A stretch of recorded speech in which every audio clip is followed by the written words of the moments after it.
Hi, I'm James Eade. Welcome to the 12th episode of Roar. And this is when we speak up and speak out. We have to preserve our democracy, and our citizens right now are in a place of fear, of intimidation. But it's the American citizens' duty, the citizens of the United States' duty to speak up and speak out and to have a voice to vote. And sometimes you have to speak up, and you speak up loudly, and you have to even roar. So I'm going to add my guests, Rick Rosner, co-host. Hi, Rick. Hello. And Donald, hello. How are you today? Hello. Doing okay? Ready to roar? I couldn't be better. If I was any better, there'd have to be two of me. Okay, good for you. So I didn't have a topic for today, so I'm going to start with Rick. Do you have anything you want to roar about today? So my question is, why roar? Why bitch about the current political leadership of our country when they're doing such a good job of showing Americans that they're not doing a good job? Gas is $4.56 and has been heading up. Tomorrow marks the 10-week anniversary of the beginning of a war that they're not calling a war. There have been only 8 weeks in the whole history of the U.S. where gas has been more expensive. And it's going to soon, it's already affecting grocery prices. And over the next 6 months, we're going to see 4% inflation, maybe 5% inflation, which nobody liked under Biden. Trump's approval is lower than any other president at this point, 16 months into his administration. There are more people retiring from the House and the Senate, deciding not to run again. Almost a record. It's the second most. It's a harbinger of, it foreshadows, a huge electoral defeat. The more people who decide not to run again. So, why chime in?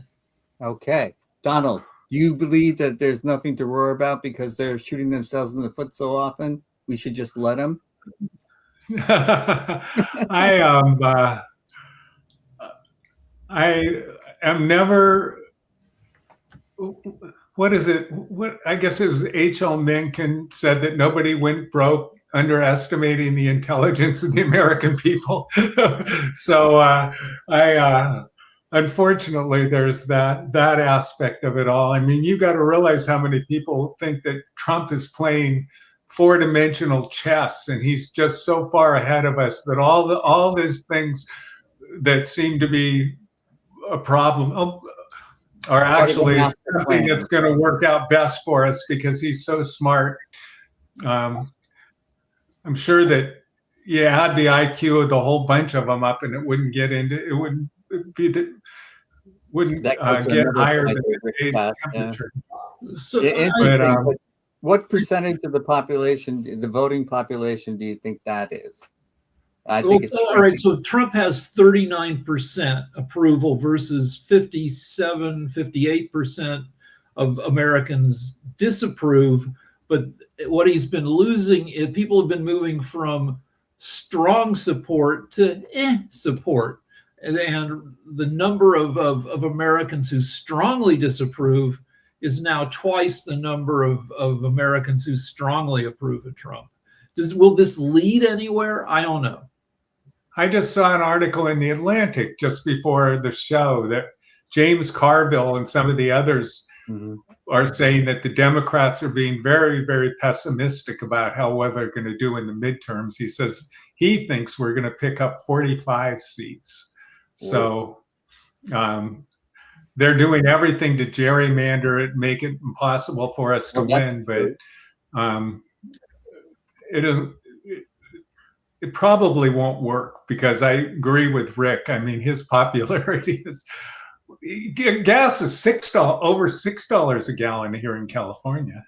Yeah, well, I've got one station down the street from us where I can still get it for less than $6, but most San Francisco, LA, most places are over $6. Right. On the other, people in California have been screwed by the refiners for years. So yeah, I mean, plus, that's one way of thinking of it, but well, we do have, it's more expensive to refine stuff in California, but they screw everybody's, but there is a little justification for it being somewhat more expensive, but probably not anywhere. We pay $2 more per gallon. $1 is for a good reason, because to make it so we don't have the worst air in America. In the 70s, LA had the smoggiest air in the country. Now we don't. That's worth $1. So $1 is for a good purpose. The other $1 is just us getting screwed. Yeah, that sounds about right. I buy that completely. So there's kind of a consensus that people are getting it. They're finally getting it, that Trump has not been a positive influence on the United States of America. So he has done a great deal of damage to us overseas. We have politicians in other countries literally laughing at him in their assemblies, in their parliaments, literally laughing at the president. Oh, they've laughed at Trump forever. The whole thing reminds me of the story about the guy. He wanted to buy a mule, and he comes up to this guy and he says, well, I'd like to get your mule, but I hear mules are really, really stubborn. Am I going to have any problems with this mule? And he says, no, this is a great mule. It's incredibly cooperative. You'll have no problems with it at all. So he buys the mule and he starts tugging on the rope, and the mule just stands there, tugs as hard as he can. It won't move. So he says to the guy, he said, well, you told me that this mule was, easy going. What's going on here? And the guy walks over and picks up a 2x4, hits the mule as hard as he can right between the eyes. And the mule perks up and he tugs on the rope, and the mule comes trotting afterwards. And he says, he's not stubborn. You just have to get his attention. Uh-huh. And it is hard to get Trump's attention. Rick and I were talking about, he's seen some, and I've seen some other videos of Trump falling asleep while others are talking. Yeah, but yesterday they had shots of him asleep on his feet, which I would use to argue that he's in incredibly good shape for somebody who's 80 years old, that he can sleep standing up without falling over. I don't think I could. But he leans forward so much that that's pretty surprising, because it always looks like he's about to fall on his face. Well, some people argue that there's a frontal temporal dementia, gives you a posture where you lean forward. On the other hand, he wears 1.5 inch lifts in his shoes to make him 6'3", which also tilts him forward. So with everything with Trump, it's always like, is he losing it, or is it just more of his bullshit? Yeah. Well, I think one of the things about being a pathological liar is he actually believes what he's saying, even if he's contradicting himself the next day. Yeah, I'm sure he'd pass a lie detector test. Right. Yeah, because he doesn't think he's lying. He just believes his own bullshit. Right. The Iranian officials have come straight out and just called him a liar after the things that he has said that Iran has agreed to, and I'm tending to believe the Iranians.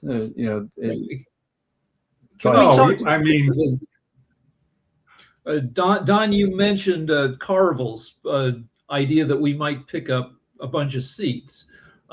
We can talk about the math of it. So red states and some blue states have tried. What you try to do is dilute your opponent's votes. So in Louisiana, there are 2 black majority congressional districts. So where these districts would maybe vote 60-40 Democratic, and then you've got the rest of the state might vote 60-40 Republican. So what they want to do is draw this weird shape that gets all the black people into one district that might vote 75% Democratic. And then the rest of Louisiana might have a bunch of districts that are 55-45 Republican. But the deal is when you play games like that, if you take a bunch of super strong partisan districts and play games, you end up diluting the strength. You crack voting blocks. So you take most of the blacks, you put them in one district, but then the rest of the blacks or Democrats, you crack them, you break them up across these districts. So you take a few 60-40 Republican districts and you turn them into a bunch of 55-45 Republican districts by obliterating the Democratic districts. And the danger is that if you do that, that if people are pissed off enough, that a 55-45 Republican district, Democrats might show up and overcome that electoral disadvantage. The opposite happened. Good point. Well, the opposite happened in 2024. It wasn't that Trump got a lot. Trump maybe got 3 million more votes than he did in 2020.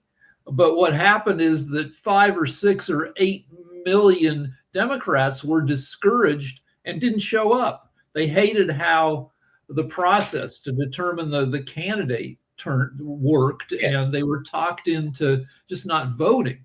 Yeah, Kamala Harris wasn't allowed to go through the primaries and win on her merits. Who's kind of Texas has more registered Democrats than registered Republicans, but in Texas the Democrats constantly get messed with and discouraged. But if enough people, and maybe that's why we should be roaring, making the case for Democrats, because what we hear from a fair amount of pundits who might be in the middle saying, you Democrats, if you want my vote, you can't just say Donald Trump bad. You have to have some kind of plan, some kind of platform. You have to communicate to me in a way that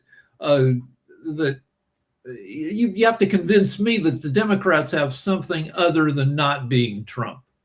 That's a very good point. And there's some debate that I've been reading about going on about whether they need to be more moderate to recapture the center, or and what's going on in Maine is fascinating to me now. The governor of Maine, or ex-governor of Maine, just dropped out of the Senate race because she was clearly going to lose to a more of a outspoken and very confrontational candidate and a problematic one, because the guy you're problematic one as well, and because he has Nazi tattoos. Yeah, this guy.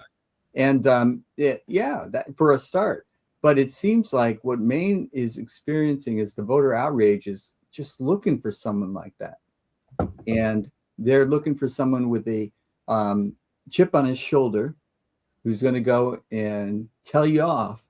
And this guy is the ticket in Maine, it seems. Now, we haven't had the midterm elections. We don't know if he's going to win statewide, but it seems like the Democratic Party in Maine has embraced a candidate that's more bare-knuckled than the appeasement characters that we have tried to get elected in the past. And so is it wiser to shift towards recapturing the center, or wiser to go out and fight with them?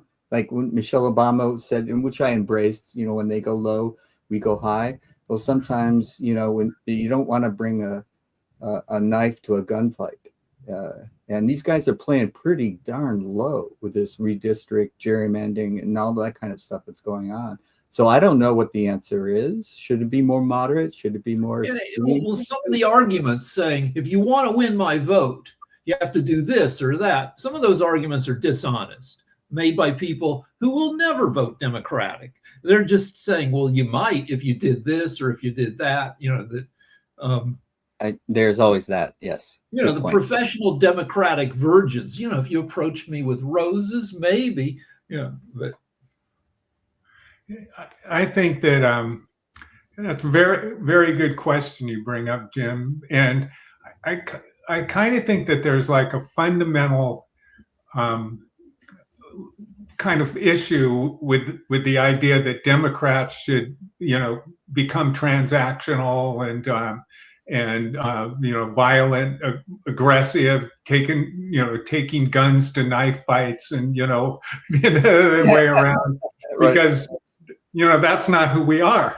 Right. And so the question, and so ultimately, I think what's really going to be the deciding factor is that Trump promised that he would keep us out of wars. He promised that he would lower inflation. He promised he would lower the cost of living. And he's done exactly the opposite, to the degree that it's hitting the mule between the eyes with a 2x4. So I think that's probably going to be what changes the tide. Right. And you don't think there has to be a certain type of candidate and a certain type of message? Because one of the things the Democratic Party has been a little bit weak on is messaging. And, is there some kind of rallying type of thing that people can get behind that represents the values that the founders built this country on, formed this country about? So that we are exporting democratic values rather than importing czarist values. And well, let's in a way, looked at from the rest of the world. In a way, we have to be a little bit realistic. I mean, when the country was founded, we had slavery. Women weren't allowed to vote. Absolutely. I mean, what we consider to be democracy is considerably different than what they considered to be democracy in those days. But our Supreme Court believes now that we are completely strained from our original, and that in order to be a true democracy, we have to bring back slavery and remove the vote from women and all the kind of stuff the Supreme Court wants to do. And unfortunately, they're starting to succeed. Yeah. They just rescinded the Voting Rights Act, and so. You think about all that went into getting that Voting Rights Act passed. I know. Oh my goodness. And how that tore the country apart. And I'd argue that we're more shallow than that, that what we want is a charismatic candidate who's also not a woman. So we haven't had that in like 3 or 4 elections. The last charismatic candidate we had was Obama. Before that, we had George W. Bush. And we had Reagan, we've had Kennedy, we've had tall guys with good hair. Like Gavin Newsom. Gavin Newsom. Now, so Newsom gets tarred with the slick governor of a socialist state that's run the state into the ground, even though we're the 4th largest economy in the world. So can his charisma overcome being tarred with, and we don't even know if he'll come close to being the candidate, but he fits the model of a slick, a Bill Clinton, of a slick candidate that people kind of naturally might like. Yeah, he's pretty good, when he's willing to debate with Sean Hannity and clobber him. So he's one of the only ones that's ever consistently appeared on Fox News. Yeah, and Morvan holds his own. But the other thing that you mentioned is not a woman.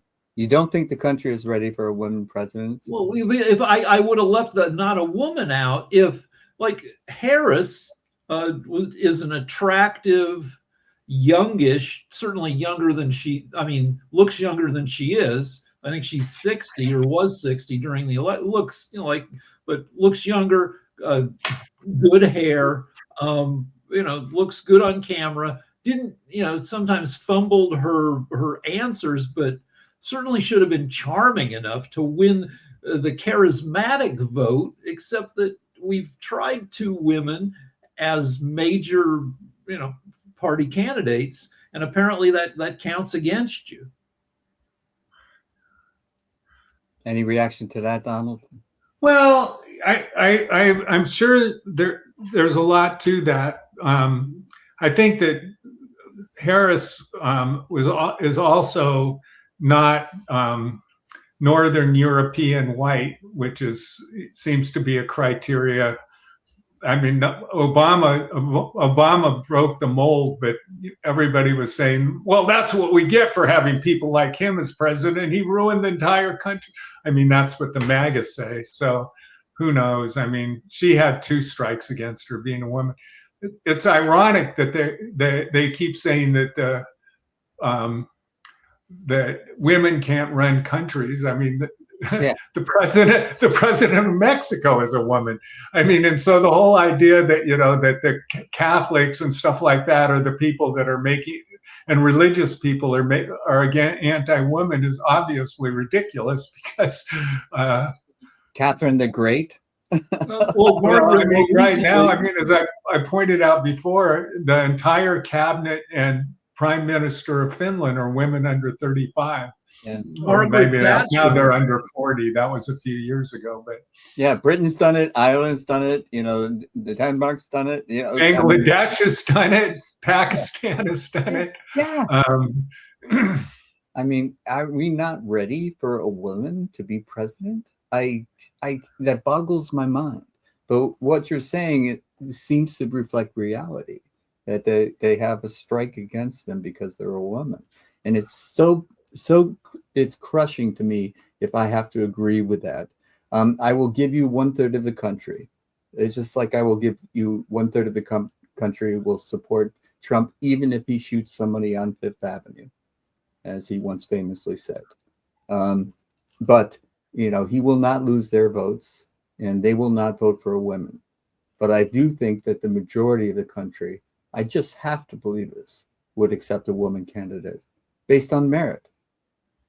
And I think Kamala Harris could have won if she had been allowed to go through the primaries and be elected traditionally as the nominee for the Democratic Party. I just remember her in the Senate grilling people.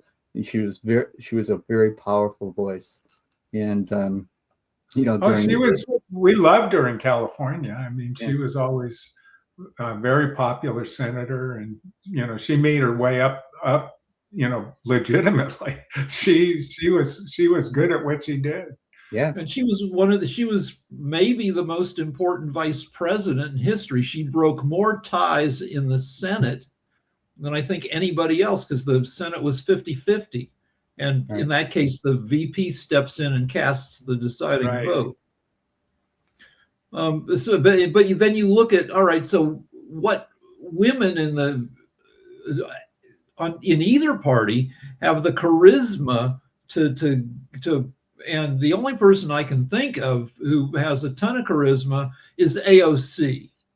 I love her.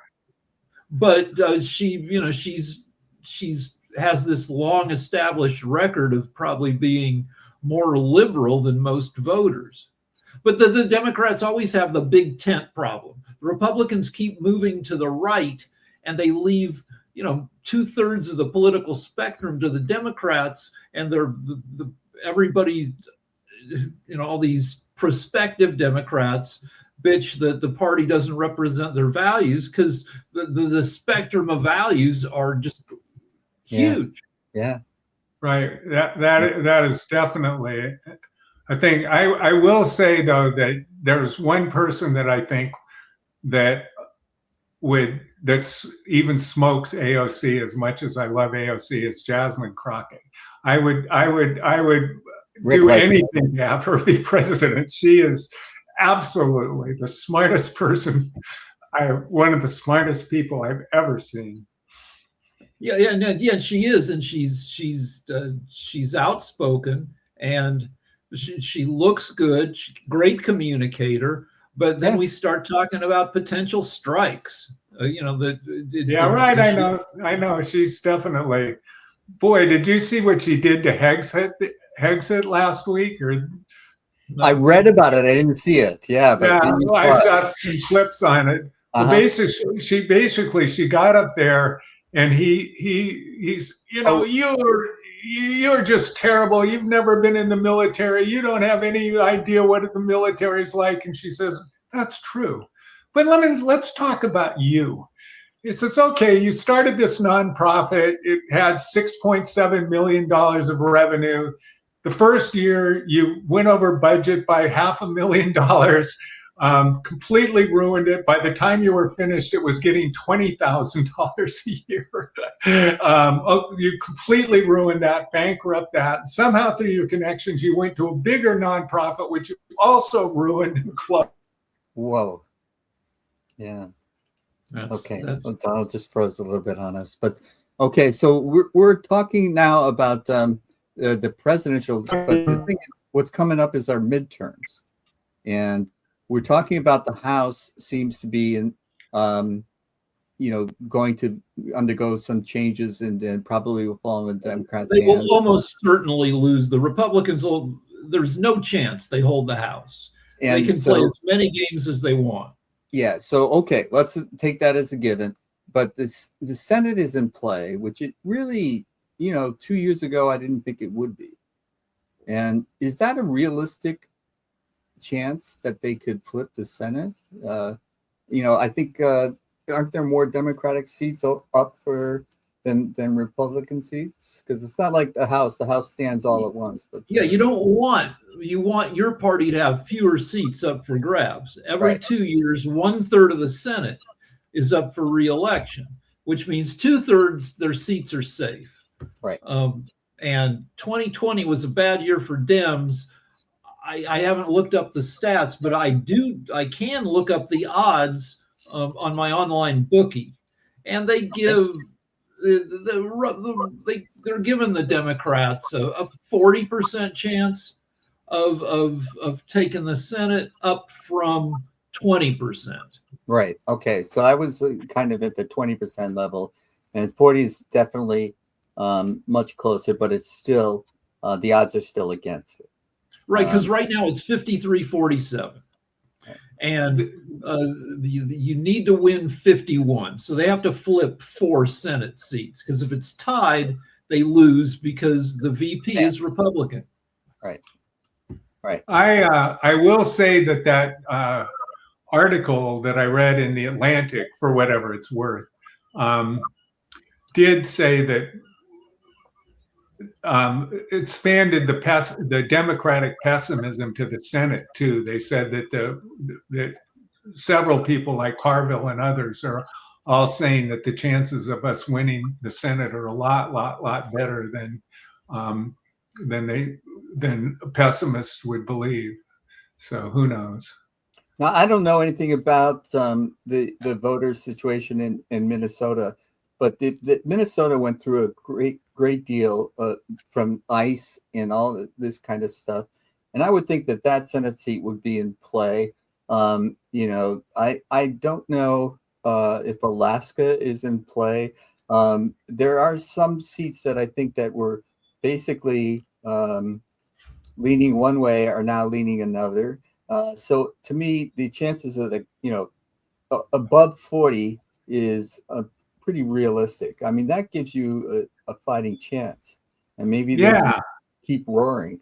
So I understated the odds. I just looked up the odds on my online bookie, and they're giving the best odds for Republicans taking the House and the Senate. You have to bet $1.40 to win $1 if you bet on the Democrats taking both. So the more you have to bet to win $1, the lower the odds are, and the better the odds are. Yeah. They're saying the other outcome, that Democrats take the House but not the Senate, you bet $1 and you win $1.35 on top of that.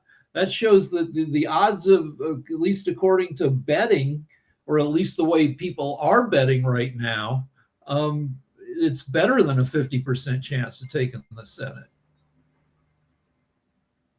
Wow. I just looked that it's up, and it says prediction markets are splitting. The headline says, U.S. midterms odd tracker, Democrats in the lead to flip Senate.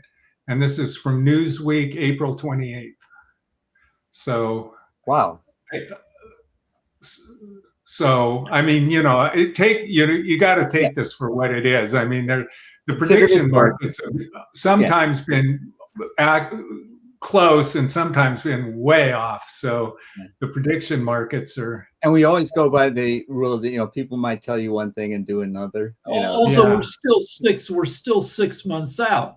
Right. Trump started the war because he thought he could tip over the Iranian regime and achieve an easy, quick victory.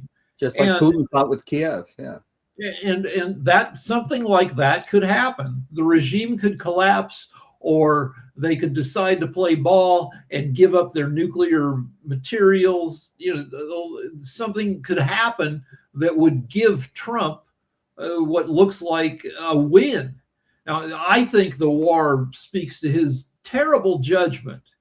The Iranian regime's been there for 47 years and has been challenged numerous times. When the regime was new back in 1980 or so, Iraq invaded them with 200,000 troops and 3,000 tanks. They didn't fall. They're pretty durable, even though they're hated by their own people. But also, Rick, it's possible that Trump can be turned into a hero somehow in the next few months. But it's more likely to me that the damages that his war of choice has caused are going to be continuously reflected in the months to come by higher inflation, higher grocery costs, higher gas prices. These things are not going to go away. They're going to continue to grow because of what he has done, even if the shipping lanes opened today. They'll be felt in the future. People who follow I totally agree with that. I was about to say the same thing. Gas prices shoot up fast and decline slowly. He's already set the table for inflation for the next 6 months in the two areas where people notice inflation, because you have to go every week to get gas and to go to the grocery. And another thing that I keep seeing is that a lot of oil is actually stored in tankers on their way someplace. And so that was why even after this, there wasn't an immediate spike in oil prices after they closed the Straits of Hormuz, because there was all these oil tankers all already on their way. But now that pipeline is gone, and it'll take many, many months to rebuild that pipeline. Right. That's one. And the other, that the liquid natural gas terminal that they blew up in Dubai is making it so that there just can't be, it'll be years before they'll be able to get the natural gas back to what it is. Of course, that doesn't affect the U.S. as much because we have quite a lot of our own natural gas. Right. But the effects will be felt worldwide. Sure, we buy stuff from everywhere. Yeah. And getting the ships through the strait, like Trump, I'm sure would like ships to trust him that they can defend against Iran's whatever, torpedoes, missiles, little drones, fast dinghies. But the deal is that a fully loaded tanker is worth $1/3 of $1 billion. And the people who own the tankers and the oil don't want to gamble, because one missile hitting a ship full of flammable stuff, and you've lost $300 million. Yeah, I mean, Iran is one of the best at making drones of anybody. I mean, they're experts at drones, and drones are dirt cheap. And Ukraine, yes. You got to shout out to the Ukraine for their ability. Ukraine makes 4 million drones a year. They make 10,000 drones every day. So you can pump out, and drones are the major determining factor in our modern wars right now. Right. And you think about the people that are leading the Defense Department now, or the Department of War, I guess now. We have people in charge who aren't thinking about how wars are fought now. They're thinking about how wars were fought then, not now. And so are they putting money into research and development of drones and things like that using artificial intelligence? Yeah, to some extent, yes, but do they still rely on old ways of fighting wars, the old concepts of fighting wars? I'm thinking yes. And Hexus didn't go to war school. To rise in the ranks, rising to general in the U.S. military is a matter of continuing education. And if you intend to become a general, you go you take 2-year programs to learn war tactics. So a major is 6 ranks below where you'd want somebody in a leadership position to be. So that's and he fired these generals that you're talking about. Yeah, I want to say. Go ahead, Donald. I have a friend who is a colonel that was had the choice of being promoted to 1-star general or bailing and going to work for some think tank or something at Stanford, and he decided on the latter. But he was really, really sharp and really sophisticated, and he was, he would be 100% into drones. They were into really, really sophisticated data science stuff and things like that. Super sharp guy. Right. But Hexus is I'm just sporting what you just said, James, is that Hexus is getting rid of all those people. Right. Because he knows what it's all about. He's going to take his whiskey bottle and, his revolver and go out and shoot some bad guys. I mean, he's wild moron. Can we segue, since we're talking about training, into another topic, which is people despairing about education?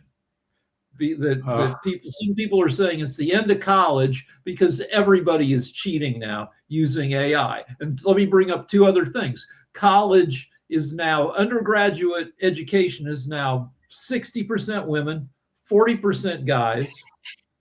And college enrollment is down 15% in the last 15 years because people don't. So you're losing guys, and you're losing people who don't think a college education is worth the time and expense.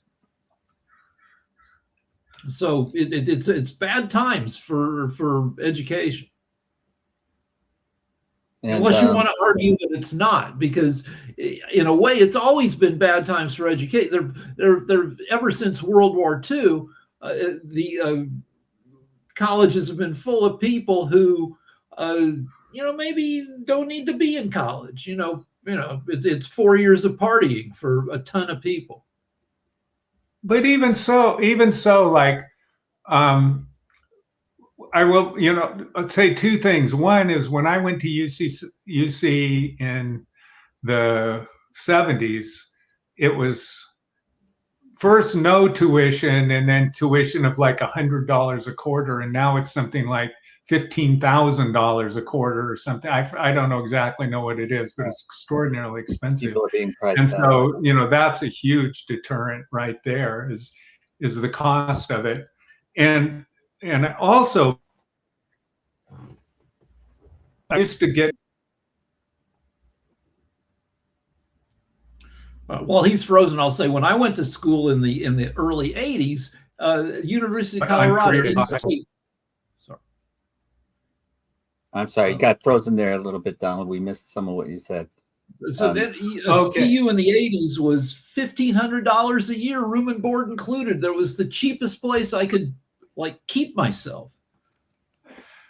The other thing I want to say, though, is about the whole thing about it not being valuable. So people say, there's this whole thing about STEM where, unless you're going to making college completely transactional. I pay money, I get value that allows me to make more money. And I mean, that's the formula for what that people are, they're all against humanities, and, you shouldn't, and it's, and I used to get asked to go talk at career day at my high school. And I told him, I said, listen, very, very, very few people actually wind up doing what they get their undergraduate degree in. English majors wind up being marketing experts, tech writers, you just go right down the line. And I said, but what you do is you start meeting people that are really different than you, that come from completely different backgrounds. And so you start learning to be able to communicate better. You start learning to be able to understand how others are resources for you. Right. So that's so incredibly valuable in itself. Right. Partying isn't necessarily a bad thing, so. No, it's a good thing. You learn social skills. Also, we have a huge baby shortage in America, and you run horny young men and women up against each other for 4 years, and people will couple up. And I went to college and started in 1975. I graduated a year early in 78 because my father didn't believe in debt. He said he only had enough money for me for 3 years. And we'd also, the expense was much lower then, but and I realized later on in life that it was like a little game for him because I could graduate in 3 years, and he knew it, and he thought I would just party if I had 4 years, and he was probably right. But the other lesson he taught me was don't wait to be taught, teach yourself. And the humanities, I was a liberal arts major, and the jobs that I got after I graduated, I had to keep learning new jobs. I kept getting transferred or promoted into different situations. And I got in one situation. I was recently promoted, and they told me that they did a hiring freeze. This is AT&T back in the day, and they were going to put all the new promotions back to the lower level, or I had to find a position at an equal pay. And the only ones that were hiring were in computers in the data centers. And I didn't have any background in computers or something like that. And they gave you an initial test, and it was a lot like symbolic logic to me. So it was something I could pass, and I got hired. And then I was surrounded. I thought I'd be around all these computer people. I was surrounded by people from an anthropology department. They had an anthropology degree, and somebody else had a history degree. And nobody was coming that studied computers in college. And those are all the people that were working in the data center. I taught myself computer stuff. I was a linguistics major, and they had an open access computer policy at UC Santa Cruz. So I got a computer account and taught myself how to program and use Unix really, really well. Another language. And when I always was 1099, so I'd go to these various companies and I'd learn, and I got to the point where I would say, why do you want my resume? That's a list of things I've already done and I already know how to do, so I don't want to do them anymore. I used to say I got 3 months where I would be worried that I could do the job, 3 months where I was sure I could do a job, 3 months looking for the next job. That sounds just right. Yeah, I didn't learn computers. I learned to write jokes, which you really don't, from a bunch of lunatics, which you really can't go to school for. Yeah. No. I ended up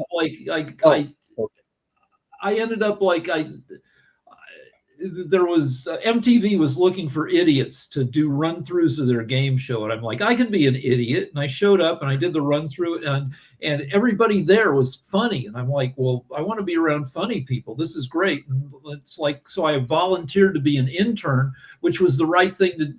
MTV at the time ran, and I'm probably still does, runs off of unpaid interns. So I ended up with around a bunch of funny people, and I wanted to stay with them. And I managed to scramble and Right jokes. to make myself useful. Yeah. But the other experience, what one was something that you mentioned, like my college roommate, he said, why are you here? And, and he said to meet my future wife. And he did. He got married. And so there was a lot of that.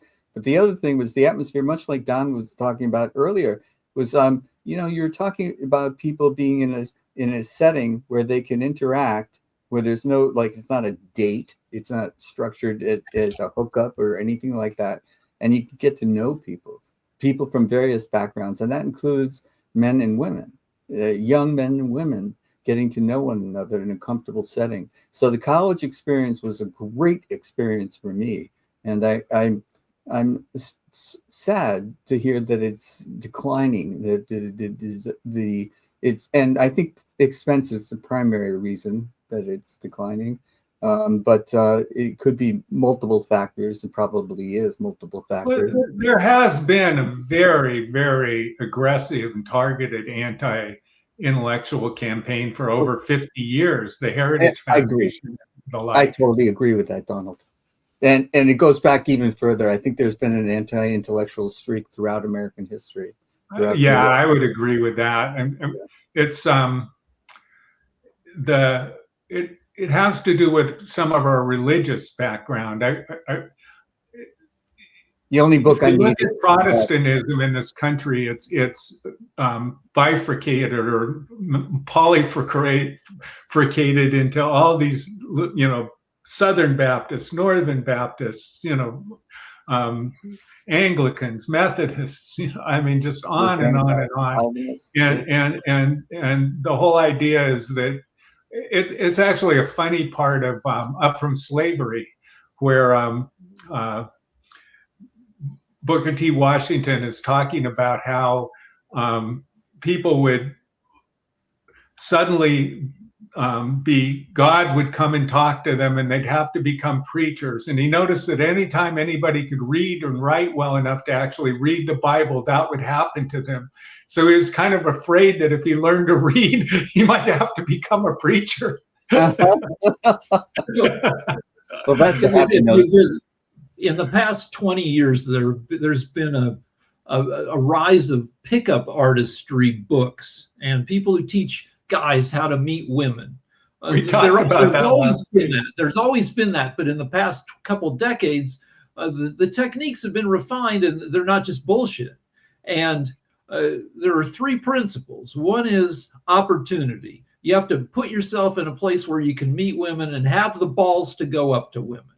Then you have to make yourself the best version of yourself so that you're worth some woman's time. And then you have to be able to communicate, to demonstrate that you have value. So college gives people, and it goes both ways. Women have to do the same thing, but it gives you, college is a pretty great environment for doing all of those things where people can, they have opportunity. They're expanding their knowledge base. They can demonstrate value by not being dicks, by showing competence and consideration. You learn how to. High school does the same thing, except people, a well-run, the high school as it was intended to be did the same thing, except most people aren't ready to permanently hook up in high school. So. Yeah, and hold on. When the Heritage Foundation wants to eradicate higher education, they want to replace the values, the things that you might decide make somebody value with their own values, often in a religious structure, and they'll tell you, a la The Handmaid's Tale, who has value and who you're going to get with. Yes. And I think we all feel the same way about that particular foundation. But it's a good segue into last week. We talked about gender dynamics, which is what we're touching upon right now. And you can see all these shows on the website airu.tv. It's scrolling across the bottom of your screen now. And you can see this episode. You can see previous episodes, and I encourage you to do that. thank you so much, Rick, and thank you so much, Donald, for your time today. And I seem frozen. Can you still hear me? I can still hear you. We Yes, can hear you. So stick on after the thing. I want to talk to you a bit, James. of course. All right. So for now, I will say goodbye to Donald and to Rick. And I will say goodbye to our viewing audience. Hi, Mom. And we will keep you in touch. Go to the website, airu.tv. And at that point, you'll be able to see this and other shows. Roar is one of a series of podcasts that we've been doing on airu.tv, and all of them are available. So stay tuned and keep your voice loud. Roar.